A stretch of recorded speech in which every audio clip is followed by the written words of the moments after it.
Bonjour les élèves de la classe Orange. Alors, j'espère qu'aujourd'hui vous allez bien. Moi, ça va très bien. Vous avez remarqué qu'il y a beaucoup de vent en ce moment. Donc, on est bien au chaud, même si on est obligé de rester à la maison. Et vous avez remarqué aussi que vous avez vu tous les cheveux que j'ai? Eh ben oui, c'est normal. Je ne peux pas aller chez le coiffeur. Et vous, à la maison, vous avez aussi des gros cheveux? Hein? Et j'imagine que oui, hein? J'imagine que oui, puisque on ne peut pas aller chez le coiffeur, on ne peut pas encore sortir. Quoi qu'il en soit, on continue à travailler ensemble et à apprendre ensemble. Donc, aujourd'hui, on se retrouve pour la vidéo, la dernière de la semaine, puisque nous sommes quel jour? Ben alors, vous avez oublié? Hier, nous étions jeudi 2 avril. Donc, après le jeudi, qu'est-ce qu'il y a?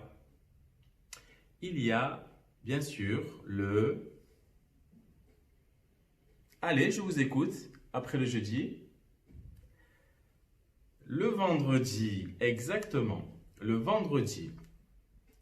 Et après le 2 avril, qu'est-ce qu'il y a? C'est très facile, ça. Il y a le 3 avril. Donc, nous sommes bien vendredi 3 avril. On se retrouve pour la dernière vidéo de la semaine avec 3 activités comme d'habitude. Donc, nous allons commencer par la première activité qui est en mathématiques. Je vous avais proposé le jeu de la course aux œufs. Je vous avais dit que vous pouviez ajouter les œufs selon sur la case sur laquelle vous tombez. J'avais envoyé à vos parents le jeu. Et j'avais dit que pour ceux qui allaient très vite et qui avaient des facilités pour ajouter, additionner des œufs, ils pouvaient enlever des œufs. Donc ils partent avec un nombre d'œufs dans leur panier et au fur et à mesure de la partie, ils retirent des œufs. Maintenant, l'activité que vous pouvez refaire avec la course aux œufs, vous allez faire les deux à la fois. C'est-à-dire, vous allez soit ajouter des œufs, soit retirer des œufs de votre panier. Et comment savoir si vous ajoutez ou vous retirez? Eh bien, c'est très simple. En bas de la plaquette, vous avez une image d'une poule et une image d'un renard. Alors, quand vous tombez sur une case où il y a 3 œufs, on ne touche pas son panier. On choisit une carte au hasard.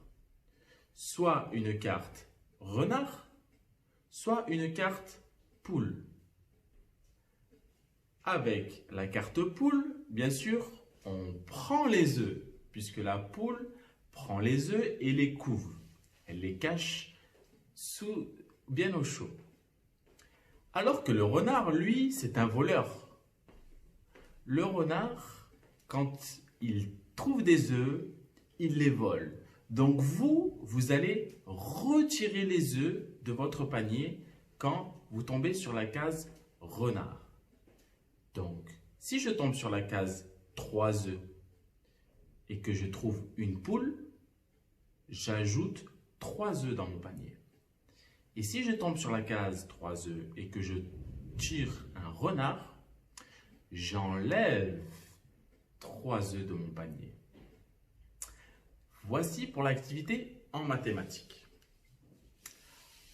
En langage, je vous ai proposé des activités avec les syllabes. Vous avez fait plusieurs activités avec les syllabes. Et maintenant, vous allez faire une activité avec des syllabes, mais des syllabes qui se trouvent en fin de mot. Je vous donne un exemple. Matin, pain. Ah, on entend le son 1. Ben oui, quand on entend 2 fois le même son à la fin du mot, on dit que ça rime. Alors pour découvrir les rimes, je vais vous donner un site internet, un lien sur lequel les parents pourront aller et vous montrer comment on peut reconnaître les rimes en écoutant le son de la fin du mot. Je vous donne un autre exemple. Mouton, coton. Mais qu'est-ce qu'on entend à la fin? On entend ton. Donc, mouton et coton, ça rime. On dit que ça rime. Vous allez pouvoir vous entraîner sur ce site internet que je vais envoyer à vos parents. Et ensuite, je vous donnerai encore des nouveaux exercices sur les rimes. Et puis, vous pouvez aussi vous amuser pendant la journée. Ah ben tiens, je vais prendre une serviette. Tu peux aller me chercher une serviette? Ben d'accord, je la mettrai dans ma casquette. Ah, ben serviette et casquette, ça rime. Vous pouvez trouver des mots comme ça dans la maison qui riment. Ensuite, la dernière activité, ce sera une activité où vous allez devoir deviner les mots que vous avez rangés dans votre mémoire.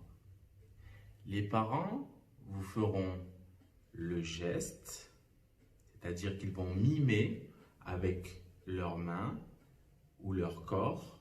Ils vont mimer les mots. Et à vous de deviner de quel mot il s'agit. Et ensuite, vous lirez, encore une fois, vous écouterez l'histoire du poisson arc-en-ciel que je vous ai envoyé. Voici pour les activités de la journée.